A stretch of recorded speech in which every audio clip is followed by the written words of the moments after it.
Bate-bola. Oferecimento Correios, patrocinador oficial do tênis do Brasil. ASICS, Sound Mind, Sound Body. O bate-bola desta terça-feira vai falar com João Suete, o capitão brasileiro da Copa Davis. Não saia daí.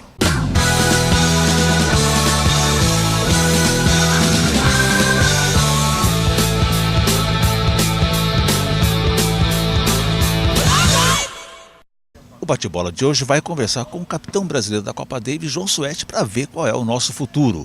Antes disso, você sabe, passa ali na nossa página, vota na pesquisa da semana e concorre ao prêmio ASICS, camiseta igual a que você vê na imagem. Vamos então ao bate-papo que eu fiz lá em Campinas com João Suete. O bate-bola veio aqui a Campinas e bateu um papo com o João Suete, capitão brasileiro da Copa Davis. Copa Davis que o Brasil volta ao Zonal Americano em 2014. João, eu queria mais do que falar do passado, eu acho que não há muito mais do que falar sobre a nossa campanha em 2013. Eu queria que você desse uma avaliação para 2014, principalmente se você pensa em usar a nova geração. Obrigado pela presença aqui. Bom, obrigado a vocês de novo pela oportunidade, um prazer. É uma coisa que está cada vez mais presente no meu pensamento, sim. Um dos grandes objetivos nossos dentro da Copa Davis é justamente proporcionar essa jovem geração uma oportunidade, né, de jogar até, eventualmente, muitos deles já estão indo ali durante a semana, né, para saber como funciona uma Copa Davis, uma semana de treinamento, como é o ambiente e tal, todas essas coisas que a gente sabe que são importantes. Dessa última vez o Gui estava como reserva ali, ou seja, né, havia a possibilidade dele jogar caso necessário fosse. Mas isso sim, eu acho que uma grande expectativa que a gente tem para os próximos anos, né, e já a partir do ano que vem é poder começar a usar essa nova geração, Clésa, Monteiro, Fernandes, esses jogadores para começarem a integrar a nossa equipe. Claro, João, que é um pouco difícil a gente arriscar, eu penso assim, pelo menos arriscar em Copa Davis. Primeiro você tem a possibilidade do resultado, depois você não pode queimar um jogador, que é uma coisa muito séria também. Então há uma certa cautela, vamos dizer assim, quando você coloca um jogador. Quer dizer, o ideal seria você mesclar a experiência com a juventude, né? Claro, perfeito. É exatamente isso.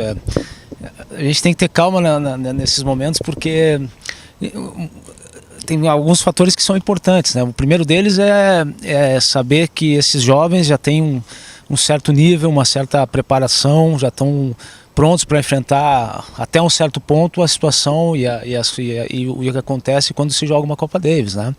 Toda aquela pressão que é em volta, toda aquela situação de defender o seu país, querendo ou não, é sempre um a mais que os jogadores têm que enfrentar quando se joga uma Copa Davis. Então tem que haver o equilíbrio entre essas duas coisas. A função principal nossa ali sempre é vencer, né? Quem está ali hoje dentro da Copa Davis e sempre vai ter essencialmente a função de buscar o melhor e o mais possível que a gente tenha em mãos no momento para tentar vencer o confronto, que é isso que todos querem, todos nós que estamos jogando e todos que estão assistindo, né? Então precisa haver esse equilíbrio, precisa haver esse balanço entre mesclar um pouco gradativamente os jogadores mais novos com os mais experientes, e no momento que eles estiverem já que a gente interpretar que eles já estão com uma condição aceitável para enfrentar um confronto de Copa Davis, certamente nós vamos começar a colocá-los na equipe. Você tem uma experiência gigantesca em treinar jogadores brasileiros com grande potencial e novos, né? Vamos lembrar aí Flávio Sareta, que você treinou, o Thomas Bellucci. Como é que você enxerga essa nova geração que está aí hoje, que treina o Guilherme Clésa? Como é que você enxerga essa nova geração? Eles estão muito distantes, por exemplo. Existe realmente essa entre-safra que o pessoal fala no tênis brasileiro, João? Eu acho que a entre-safra ela se dá porque, se a gente for olhar os nossos jogadores que estão hoje ali na ponta, no caso do próprio Rogerinho, o Thiago, o Alves, o Tomás é o que está mais adiante, todos eles estão ali, né? O Rogerinho já está perto dos 30 anos, o Thiago já está, o Ricardo acabou de parar de jogar. Nesse meio, né, entre esses que já estão lá com 30 anos e os que têm hoje 19, 18, 19, 20, que é o caso do Monteiro, do Fernandes, do Clésa, do Santana e outros, existe ali um ou dois, que é o Feijão, né, que tem seus 24, 25 anos, e o Tomás, que nem eu falei. Então existe... o Rogerinho que está ali com 29, se não estou engano, 28 para 29. Está pouco povoado, digamos assim, essa questão dos 24, 25, 26 anos ali, né? Então por isso que se diz às vezes um pouco que tem uma entre-safra aí, que existe uma distância entre os jogadores que estão lá na ponta agora para os que estão surgindo um pouco grande, e que pode ser até real, mas ao mesmo tempo esses jovens que estão chegando ainda estão um pouco distantes, sim, né, de alcançar o potencial todo que eles têm, né? O Monteiro, o Clesa, o Fernandes, esses jogadores têm condições plenas de ser top 100, mas ainda estão um pouco distantes. Então é esse cuidado que a gente está tendo, né? Todos que estão trabalhando com esses jogadores estão tendo esses cuidados de não apressar o tempo deles, deles poderem ter uma evolução consistente, sólida, firme, saudável, para que aí, na questão de pelo máximo 2 ou 3 anos, todos eles já estejam firmes e estabelecidos dentro no nível alto. Uma coisa interessante que a gente vê no circuito hoje é que os tenistas de 30 anos para cima continuam povoando a ponta do ranking, né? Nem vamos falar em top 10, que é enorme, mas ali para baixo a gente vê muita gente hoje porque a preparação física permite que os jogadores acima de 30 fiquem mais longe. Isso explica um pouco essa demora maior da nova geração chegar lá em cima, João? A gente está vendo aí uma quantidade enorme de jogadores, eu não falo nem perto dos 30, mas eu digo acima dos 25, 26, entre 25 e 30 anos, digamos assim, a maciça maioria dos jogadores no top 200, eu diria, tem essa idade. Então está um pouco mais difícil, a realidade do tênis hoje é essa, né? Ficou um pouco mais tardia a entrada desses jovens jogadores, principalmente no top 100. E então essa é mais uma das razões, né, que nós temos que ter realmente essa calma, essa paciência e deixar que naturalmente eles possam evoluir dentro de um contexto, de uma situação saudável, de uma situação consistente, para que em mais alguns poucos anos aí a gente tenha mais 2 ou 3 pelo menos jogadores dentro do top 100. Grande meta para 2014, obviamente, é tentarmos voltar ao Grupo Mundial. O sorteio ajudou bastante, né, Didi? O Colômbia ficando de cabeça de chave, nós não vamos enfrentar a Colômbia, vamos enfrentar ali provavelmente o Equador, e você obviamente sonha com pelo menos voltarmos ao playoff em setembro, né? Claro, sem dúvida. O fato da Colômbia ter saído de cabeça de chave junto com o Brasil foi realmente importante. A Colômbia tem um time muito forte. Claro que nosso objetivo para o ano que vem é podermos voltar pelo menos a disputar esse playoff novamente. O Brasil, eu estava falando ontem ou antes de ontem com o pessoal da imprensa, que da mesma forma que o Brasil, quando vai jogar um grupo mundial contra equipes muito fortes, tem uma tendência a não ser o favorito, né? Obviamente, como não fomos favoritos contra os Estados Unidos, não fomos contra a Alemanha agora, não fomos quando jogamos com a Rússia lá.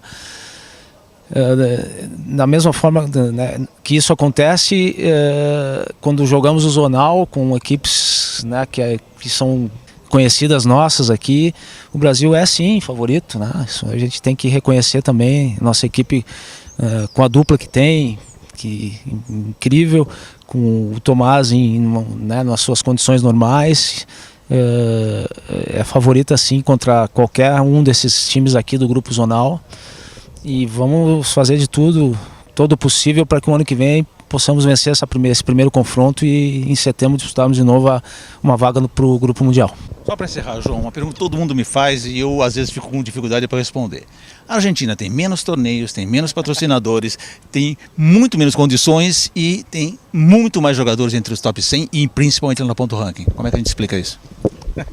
Fácil essa pergunta. Obrigado.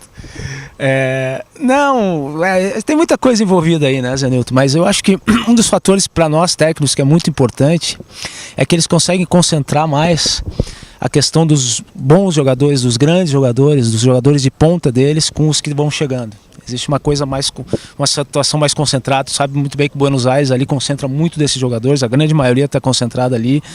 E os bons juvenis que eventualmente surgem das cidades ali ao redor ou de outros estados acabam se encaminhando com o decorrer do tempo para Buenos Aires, para um daqueles clubes ali, vários que tem Vilas Tênis, Lawn Tênis, uma daquelas academias ali por perto. E isso realmente cria um ambiente diferente, né? Quanto mais cedo os jovens jogadores, bons talentos, podem estar em contato, treinar constantemente com aqueles que já estão lá no top 50, top 20 muitas vezes, acelera realmente esse processo, né?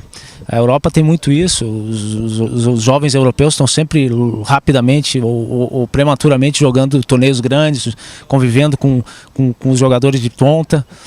Então, eu acho que um dos fatores mais importantes é esse, né? E eu acho que outro fator importante também é que a questão de que a grande maioria dos ex-jogadores deles, né, bons jogadores, não só agora, recentes, mas antigos, também estão sempre muito envolvidos com tênis, ou em academias, ou em trabalhos com jogadores.